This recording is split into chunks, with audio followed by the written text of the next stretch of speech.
Assalamualaikum warahmatullahi wabarakatuh. Waalaikumsalam warahmatullahi wabarakatuh.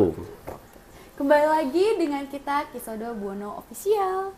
Kali ini kita bakalan agak sedikit cerita-cerita santai aja kali ya. Iya, santai aja kita hari Santai ini. aja ya. Ini karena cuaca hujan. Iya. Kata Uyoy, jadi kita nggak bisa penelusuran. Iya benar. Lagi mendung-mendung gitu ya di Bekasi ya. Hujan terus. Benar. Jadi kita bakalan mau bahas siapa nih kira-kira? Yang lagi rame nih. Dan sangat menyeramkan ya. Benar. Oh. Yaitu pembunuhan berantai dari Wawon Wawon CS. Kenapa kita ngambil tema Wawon CS? Karena di dalam pembunuhan berantai itu ada unsur-unsur atau membawa arti supranatural. Nah, Betul, ya. Ini penipuan-penipuan yang emang gampang sekali diterima oleh masyarakat. iya, karena dibujuknya melalui hal-hal supranatural. Apalagi kalau berkaitan dengan iming-iming bisa kaya mendadak. Oh, itu dia. Siapa sih yang nggak mau ya kan? Gandain uang ya. Menggandakan uang. Kalau ngeliat ke bawah, Bang Nikoy, itu gue udah mengedukasi masyarakat. Awal gue ngeprank tuh, yaitu cek aja nih, mungkin ada di atas atau di bawah nih ya, linknya ya. Itu tentang penarikan uang goib. Nah, itu sebenarnya ngeprank tuh. Tapi Bang Nikoy pada saat itu banyak warga yang nggak tahu kan, itu sampai percaya banget tuh. Maksudnya sampai kaget ngelihat gua bisa mengeluarkan uang segitu banyak dari dalam kardus. Wah, itu banyak masyarakat itu waktu itu ketipu semua tuh. Keprank semua sama gua tuh kan. Jadi kenapa kita bahas Wawon CS ini? Ternyata hal supranatural itu bisa masih banyak digunakan orang untuk menipu. Padahal udah diedukasi. Betul. Jadi kita di episode kali ini tuh intinya tuh mengingatkan ke teman-teman sekalian semua bahwa tidak ada yang namanya uang goib. Goib, pengadaan uang. Pengadaan uang itu nggak ada sama sekali. Gitu. Oke. Itu kan dia kayak sebelum dari penggandaan uang itu, dia kan emang ngambil TKW dulu kan? Iya, iya. Yang kita tahu bahwa korbannya adalah TKW, tapi kebanyakan kalau si Wawon CS ini lebih awal korbannya itu keluarga dekat sendiri. Oh. Keluarga dekat sendiri karena ternyata keluarga dekatnya itu tidak suka dengan apa yang dilakukan oleh si Wawon CS ini. Jadi malah justru keluarga dekatnya si Wawon ini yang dihabisin. Nah, kalau kita ngomongin TKW, teman-teman yang bekerja di luar negeri, TKI, TKW kita, kenapa kok mereka lebih apa sih istilahnya dijadikan target ya? Karena memang benar sekali itu cerita ini bukan jadi rahasia orang lagi karena banyak teman-teman TKW itu saking baiknya ya. Teman-teman TKW itu baik sama orang, percaya sama orang, akhirnya mudah dipengaruhi. Gitu, makanya mereka memilih korbannya itu para TKW yang notabene mereka sedang mengumpulkan uang, pundi-pundi uang. Jadi otomatis duitnya banyak dan mudah dikelabui oleh mereka. Apalagi teman-teman TKW itu biasanya tuh karena memang mereka sangat yakin dengan keyakinannya atau kepercayaannya bahwa memang dunia goib itu ada, akhirnya ya itu gampang dipengaruhi itu. Tapi Kalau kita lihat dari unsur mistisnya, kira-kira di rumahnya itu kan bener-bener dia menguburkan para korbannya di bawah lantai ya? Itu kira-kira ada nggak sih korban-korban yang kayak masih nggak terima? Bergentayangan begitu ya? Iya. Jadi ya? kalau dia kan ketangkap ketahuan itu kan setelah ada yang selamat kan? Betul. Oh, iya. Setelah ada yang selamat, kemudian ada kasus keracunan awalnya. Akhirnya setelah ditelusuri oleh kepolisian bahwa ini ada hal lain di balik itu, yaitu pembunuhan berencana itu tadi. Kan ketahuannya awal dari situ. Jadi diisukan adalah keracunan tuh satu keluarga. Akhirnya ada yang selamat, anak kecilnya selamat, kemudian ditelusuri oleh pihak kepolisian ternyata ada hal yang ganjil. Akhirnya terungkaplah ada beberapa mayat yang memang dikuburkan di tempat tinggalnya Wawon itu dan di beberapa lokasi. Nah, kalau kaitan dengan gentayangan dan sebagainya, saya rasa gini ya.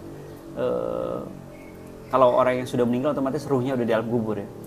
Mudah-mudahan orang-orang yang meninggalnya dengan cara tragis dibunuh itu, yang mudah-mudahan diampuni dosa-dosanya. Dan insya Allah ditempatkan yang terbaik di alam kubur ya.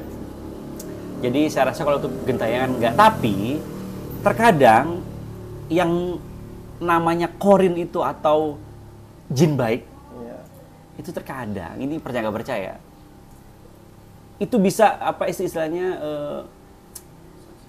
bukan saksi hidup. Jadi bukan saksi hidup. Jadi dia kan mengetahui kejadian tersebut. Terkadang tuh ada memang kaum jin itu yang memang memberitahukan isyarat atau kode-kode isyarat kepada orang yang hidup bahwa telah ada kejadian pembunuhan di lokasi tersebut. Ya sedikit banyaknya seperti kasus Subang lah. Kita kan berkomunikasi dengan jin gitu ya, dengan korin dan sebagainya. Itu sedikit banyaknya bisa menjadi petunjuk. Tapi kan kalau di negara kita kan nggak ada tuh namanya undang-undang yang bisa menjadikan ahli, misalnya kita ahli supernatural jadikan saksi kan nggak ada. Jadi istilahnya apapun yang kita bicarakan kaitan dengan gaib itu tidak bisa dijadikan bukti nyata sebagai alat bukti yang nanti di persidangan nggak bisa. Tapi kan walau alam kan kita menampilkan percaya apa enggaknya terserah penonton. Terserah. Gitu. Sebenarnya kalau penggadaan uang ini kan udah lama ya, kayak udah banyak orang yang tahu kalau penggadaan uang itu udah nggak ada atau penipuan. Tapi kenapa masih ada yang percaya sih ya? Nah, itu dia nih. Makanya kita harus sering juga edukasi masyarakat nih. Nah, apakah ada kaitannya dengan kekuatan supernatural? Jadi gini nih.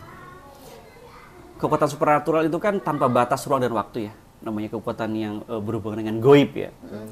Jadi otomatis orang-orang tuh akan meyakini bahwa kita bisa mengambil sesuatu sekian banyak yang kita mau dengan bantuan gaib. Ya, itu biasanya juga berkaitan dengan cerita-cerita kita, cerita masyarakat gitu tentang hal-hal gaib, bahwa bisa narik emas dan sebagainya. Itu kan cerita yang turun-temurun yang sebenarnya pembuktiannya itu belum pernah ada. Mungkin dulu pernah ada cerita uang gaib dari salah satu presiden kita, ada harta emas dan sebagainya, tapi ya selama saya di dunia supernatural itu nggak ada bukti konkretnya, hanya cerita. Ada orang ketipu, uangnya udah habis banyak, katanya buat narik gaib ini, narik emas, narik apa dan sebagainya, uang dan sebagainya, uangnya habis, tapi nggak ada pernah terjadi pembuktian tersebut. Cuma seperti kayak hayalan cerita aja, kayak sugesti pembodohan aja, agar kita percaya dengan bahwa adanya kekuatan gaib yang bisa menarik harta gitu. Tapi sebenarnya kalau kita pakai logika saja, ya pakai logika saja. Kalau memang hal tersebut ada gitu kan, biasanya tuh iming-imingnya nih para komunitas yang percaya dengan hal itu, iming-imingnya adalah dulu tuh ceritanya nanti kalau Indonesia terpuruk ini harta gaib atau emasnya salah satu presiden kita ini akan dicairkan dan sekarang pun Indonesia sudah terpuruk. Apalagi zaman Covid. Iya, Covid mana gitu. Jadi kita pakai logika aja lah gitu ya. Dan biasanya gini, orang yang mengiming-imingin itu akan berperilaku layaknya seperti orang sakti gitu ya. Ya, tapi kalau ngeliat kehidupannya miskin, susah gitu. Kenapa nggak dia aja? Nanti dia alasannya begini. Dia punya alasan nanti, punya apa tuh istilahnya alibi. Oh, kalau saya memang dari aliran saya atau dari guru saya nggak boleh makan uang itu. Makanya hidup saya harus begini aja, harus dinikmatin, nggak bisa. Alasannya begitu, kalau saya nggak boleh menikmati harta itu gitu. Tapi saya bisa menarik harta itu. Itu kan namanya apa ya? Nggak masuk akal gitu ya. Ada juga yang punya uang banyak dan sebagainya gitu ya, tapi juga mengajak orang untuk istilahnya percaya dengan dia yang bisa menggandakan uang. Contohnya dulu tuh Dimas Kanjeng. Tapi tahu kan pembohong kan? Tapi hartanya banyak tuh. Karena dia punya perkumpulan, punya pesantren juga katanya kan. Kenapa kok orang itu bisa istilahnya berniat untuk melakukan pembodohan itu? Kadang karena ada orangnya yang percaya. Gitu. Cuma kalau nggak ada yang percaya, gimana? Nggak mungkin terjadi gitu. Karena sepanjang perjalanan supernatural saya ya, saya tuh nggak pernah apa namanya istilahnya membuktikan atau percaya dengan namanya uang goib, atau katanya uang itu nanti bisa dibelanjain ya, bertumpuk-tumpuk uang, namanya uang goib ya, goib nanti dinyatain, nanti uang itu kan ada serinya bro. Benar. Ya enggak? Kita pakai logika aja, uang itu kan ada serinya, tahun berapa dicetaknya dan dibuatnya. Kalau dicetaknya di alam jin, apa nomor serinya gitu. Kita yang logika aja, kalaupun itu ada nomor serinya berarti Anda nyolong dong. Betul. Haram dong uangnya dong. Ya enggak? Ya pokoknya kita harus berpikir jernih aja lah. Kalau mau uang banyak ya bekerja. Kerja. Gitu. Nah, karena masyarakat kita itu sangat yakin sekali dengan dunia mistis, akhirnya dimanfaatkan oleh oknum-oknum tertentu. Bukan hanya iming-iming goib, tapi kadang suka pengobatan. Ya contohnya yang kemarin rame, pengobatan trik sulap. Itu kan Sulap. di embel-embeli supernatural, tapi ternyata itu adalah trik sulap. Sulap. Akhirnya banyak orang percaya bahwa dia orang sakti, ya begitu deh. Dan akhirnya supranatural yang sebenarnya itu diraukan. Iya, keilmuan supernatural tuh ada, cuma sekarang banyak yang disalahgunakan aja. Itu, Leoyoy. Nih, jadi gini Ki, sebenarnya si Wawon CS itu orang sakti kayak sih sebenarnya. Kalau ngelihat Lihat dari pandangan Kisodo. gitu. Pandangan Kisodo. Kalau sudah awal mulanya dia ingin menjerat orang untuk percaya sama dia, sudah dipastikan dia bukan orang sakti. Ya. Tapi juga ada isu-isu bahwa mengatakan bahwa katanya si Wawon ini lagi ngelmu karena dia membunuh istilahnya keluarga dekat sendiri. Iya, ditumbalin. Ada berapa ya tumbal kayak Katanya gitu ditumbalin. Ada yang bilang lagi bahwa Wawon ini memang lagi apa istilahnya itu melakukan ritual gitu ya. Tapi dari metodenya aja, dari awal metodenya dia itu sudah menunjukkan bahwa dia itu tidak punya ilmu apa-apa.